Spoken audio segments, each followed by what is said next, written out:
В течение этого короткого периода, буквально даже не 3 дня, а 2,5, участники получили практические знания от наших экспертов Центра развития молодежных медиа «Шум».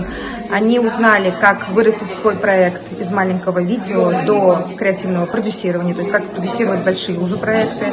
Они узнали, как снимать, монтировать.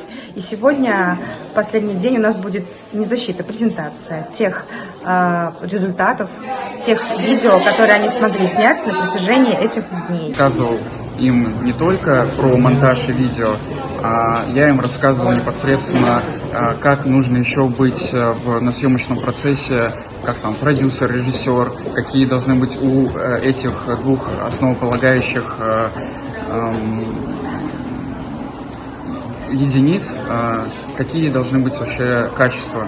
Вот, рассказывал про стрессоустойчивость, про коммуникабельность, креативность и также про внешний вид. Во-первых, я первый раз принимала участие в данном проекте, и мне было очень интересно. В течение 2 этих дней нас научили много чему новому, нас учили снимать вертикальные видео для социальных сетей. Мы знаем, что в наше время это очень актуально.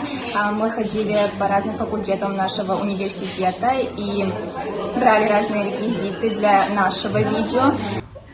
У нас стояла задача, наша тема нашей команды была «Будущая молодежь Абхазии», и мы хотели показать, что несмотря на то, что какие тенденции не были бы в современном мире, современная абхазка или абхаз обязательно будут чтить свои традиции, культурный код, абсора. Я очень хочу поблагодарить представительство, а также Центр «Шум» за предоставленную возможность. В течение этих 2,5 дней мы занимались, у нас была лекционная часть, плюс 2-й день полностью посвященный практике.